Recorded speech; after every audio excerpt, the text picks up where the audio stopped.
Shalom Bapak Ibu Saudara yang dikasihi Tuhan. Seri pengajaran hari ini berjudul Memetakan Waktu, Memetakan Hidup. Saudara, waktu yang sudah berlalu tidak akan bisa kembali. Waktu itu terus berjalan dan waktu itu singkat. Maka hidup pun jadi singkat. Dikatakan seperti uap yang sebentar kelihatan lalu lenyap. Yakobus 4 ayat 14. Itulah sebabnya firman Tuhan mengatakan, pergunakanlah waktu yang ada, sebab hari-hari ini jahat. Efesus 5 ayat 16. Itu berarti kita harus memetakan waktu kita. Maksudnya, kita harus merencanakan dan menetapkan waktu kita itu mau kita pakai untuk apa saja. Saudara, ketika kita memetakan waktu, itu artinya kita juga memetakan hidup kita, merencanakan dan menetapkan isi hidup kita. Apa yang akan kita lakukan dalam hidup ini. Jadi, betapa pentingnya yang namanya memetakan waktu. Kalau kita gagal dalam memetakan, atau bisa saya katakan gagal menghidupkan waktu, maka akan gagal pula hidup kita. Itu konsekuensinya. Lot mengalami hal itu, saudara. Dia tidak cepat-cepat mengikuti perintah Allah, sehingga istrinya sempat menoleh dan akhirnya binasa. Saudara, kalau kita tidak memetakan waktu, tidak berkemas-kemas dengan benar, kita akan gagal fokus, sehingga kita gagal menyelamatkan diri dan gagal menyelamatkan orang lain. Sebaliknya, kalau kita selalu memetakan hidup kita, hari ini mau kemana, mau mengerjakan apa, dengan siapa kita bertemu, sesungguhnya kita sedang belajar untuk selalu berada di hadirat Tuhan. Kita tidak boleh melakukan hal yang tidak perlu agar Tuhan bisa selalu hadir dalam hidup kita. Itulah pentingnya memetakan waktu dan memetakan hidup dengan baik. Apalagi seorang hamba Tuhan, saudara, ia harus selalu berada di hadirat Allah. Maka jangan lakukan sesuatu yang bisa membuatnya berada di luar hadirat Allah. Dengan kata lain, ia harus selalu dalam keadaan siaga, berjaga-jaga, dan berkemas-kemas. Jadi, saudara, dengan teman-teman atau sahabat yang tidak takut Tuhan, kita harus berani pamit. Mungkin tidak kita ucapkan, tapi hati kita yang pamitan. Juga terhadap tontonan-tontonan yang tidak perlu kita tonton. Terhadap semua hal yang menyita waktu kita harus berani pamit. Jangan hanya karena untuk mengisi waktu yang kita lakukan justru membunuh kita sendiri.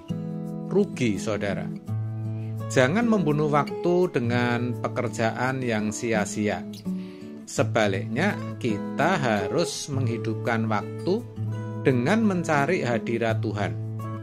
Saudara, kita harus memiliki perasaan krisis terhadap diri sendiri. Krisis untuk mengalami perubahan. Kita harus memetakan hari hidup kita untuk hal yang berkenan bagi Tuhan saja.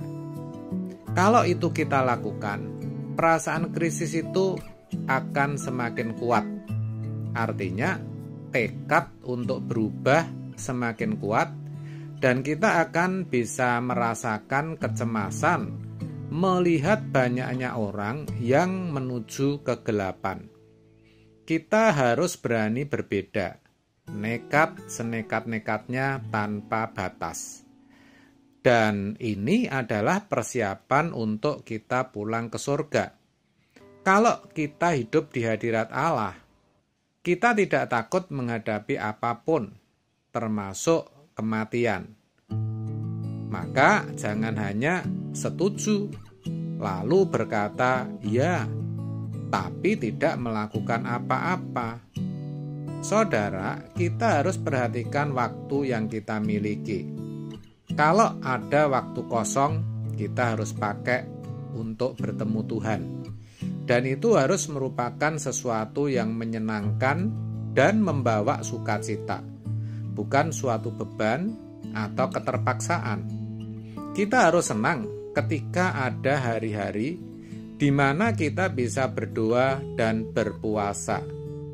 Jadi, mari kita hidup di hadirat Tuhan. Jangan sampai kita menyesal ketika menutup mata, ternyata kita ada di luar hadirat Tuhan. Di hadirat Tuhan itu tidak mungkin dadakan, saudara. Tiba-tiba kita bisa pindah masuk ke hadirat Allah. Tidak bisa, tidak mungkin, saudara. Maka, kalau di bumi kita punya kesempatan untuk ada di hadirat Allah, tapi tidak kita gunakan, percayalah, ketika mati, kita tidak mungkin ada di hadirat Tuhan. Saudara, hidup ini kesempatan yang sangat berharga. Ada orang rela keluar uang banyak demi tiket sebuah pertunjukan. Kenapa kita tidak mau bayar harga demi bisa ada di hadirat Allah? Padahal, kalau bisa hidup di hadirat Allah, kita mulia, lebih dari orang kaya, orang terkenal, orang hebat manapun. Maka usahakan agar diri kita bisa selalu hidup di dalam kekudusan dan ada di hadirat Allah sampai kita bisa menikmati kebahagiaan hidup di hadirat Allah itu. Itu bukan fantasi, saudara. Memang banyak Kristen fantasi, Tuhan difantasikan. Tetapi kita mengalami. Memang untuk menembus batas sampai kita mengalami bahwa Tuhan itu hidup dan nyata, perlu waktu, perjuangan, kesabaran, kesetiaan, dan ketekunan tanpa batas. Tapi saudara, Dia Allah yang hidup, Dia ada, dan kalau kita yakin Dia ada, kita harus bisa menjumpainya, harus bisa. Memang kita ada masalah, namun sebesar dan sesulit apapun masalah kita, jangan sampai membuat kita menjadi ketakutan, khawatir, atau cemas. Yang membuat kita takut, khawatir, dan cemas hanyalah ketika kita tidak memiliki hubungan yang harmoni dengan Tuhan. Itu saja. Dan kalau kita memiliki ketakutan, kekhawatiran, dan kecemasan seperti itu, barulah kita bisa merasa cemas dan khawatir untuk keselamatan jiwa orang lain. Kalau begitu, saudara, mengapa kita tidak memetakan waktu dan hidup kita untuk mencari hadirat Allah? Mengapa kita tidak berjuang untuk itu? Ingat, kalau kita tidak hidup di hadirat Tuhan sejak di bumi, kita tidak akan hidup di hadirat Tuhan selama-lamanya. Dan kita bisa ada di hadirat Allah, maksud saya, dan kalau kita bisa ada di hadirat Allah, Allah pasti memberkati kita dengan luar biasa. Amin. Tuhan Yesus memberkati.